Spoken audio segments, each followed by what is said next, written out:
Let me begin with Dr. Theo Acheampong, political risk analyst. Thank you for making time to join us, Doc.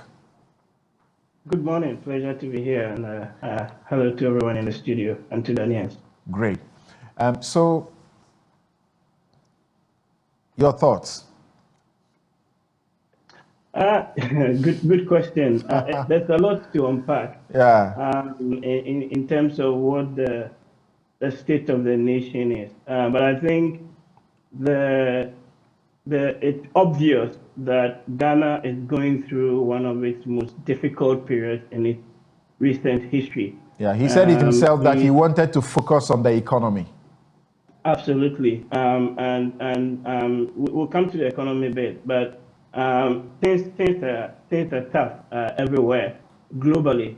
Of course, Ghana is no exception in that regard. And we've seen inflation at 20-year highs. We've seen the local currency since last year lose a lot of value. We've seen our reserves dwindle. We've seen our debt go up, and the attempt to restructure all of that. But if you were to ask me what the sort of overall scorecard is in terms of the state of the nation, I would say it is not good. And probably out of 10, I would probably rank it 5 out of 10 based on the current state of both the economy, but also on the social side of things, and even on the security side of things, as well. But what also concerns me really is part of the attempt by the president and certainly by government functionaries to deflect blame and to create the impression really that everything is down to COVID and down to Russia, Ukraine.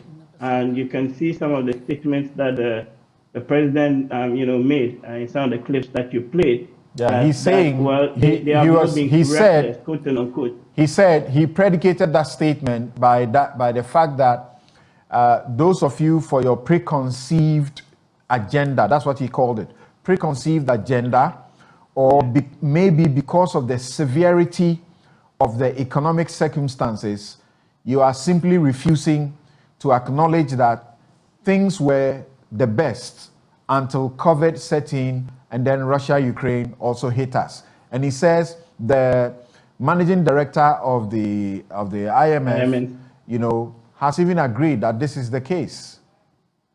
Yeah, so things were going well, but I have been on this program and others, and we have gone through some of the numbers. And what is very clear is that the country had an underlying ailment. I used to call it, we had the fiscal diabetes. So just like COVID, those that died and were said they had, diabetes and hypertension and you name it, it's pretty much the same thing with us. So this really idea that we were, quote unquote, doing well, yes, doing well on the surface, but there were deep issues, including issues when it comes to the borrowing. And I am very much convinced in my mind that we have been reckless when it comes to borrowing and when it comes to spending. You can look at that in a number of ways. But quickly, if you look at the statement again that the president made, that it is worth noting that the debts that we are servicing were not only contracted during the period of this administration. Yes, that is true. But if you give or look at it in the final details, a lot of it actually has been contracted during this administration.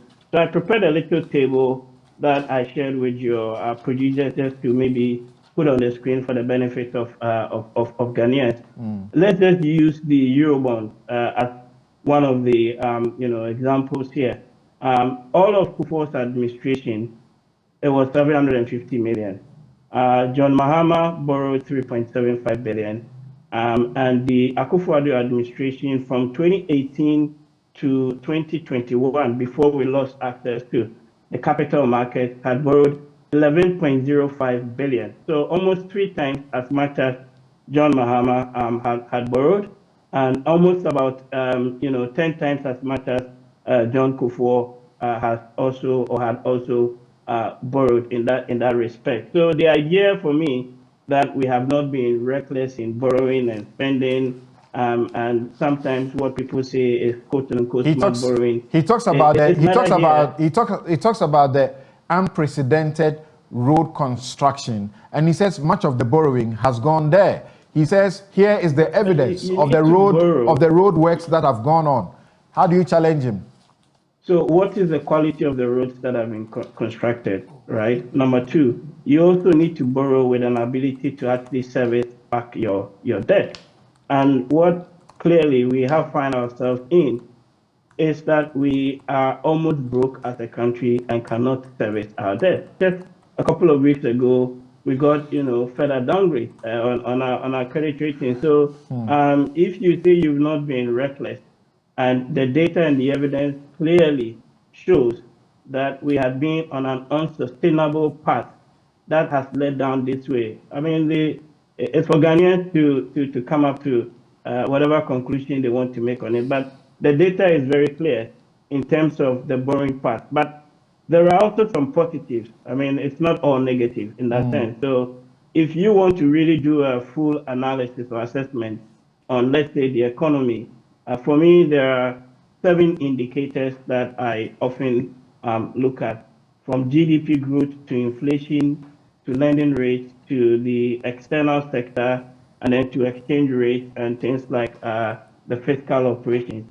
And then on the social side of things, I would look at things like the harmony on the labor front, and then the general sense of security that Ghanaians feel. And that's where, when I analyzed all of these collectively, I think, I would score the government 5 out of 10. But a bit of the positive out of all of this really is that when you look at our external sector, particularly our trade balance, for the last couple of about a year or so, we actually have been exporting more as a country than we are importing. So if you look at last year's numbers, we exported $17.4 billion worth of goods, and then we actually imported just under 15 billion. So that gave us a positive trade balance. So ideally, what this should have done is then to show up our reserves and allow us to have a much better city. But because you also had a negative outflow from your balance of payments, and specifically your capital account and then your the financial account, that then means that all these positive trade balance that we got is more or less been offset by those outflows. Hence why we're seeing our gross reserves dwindling from 9.7 billion as of December 2021, or 4.3 months of import cover, now down to 2.7 months or 6.3 billion as of December 2022. So that's really, it's for me, the state of the economy. Ghanaians are feeling it in their pocket. Inflation is 54%. Exchange rate year to date, we're talking almost 20% depreciation. And we all know what is happening with the debt situation and the debt restructuring and the IMF program, which perhaps we can come back to in a moment. Okay.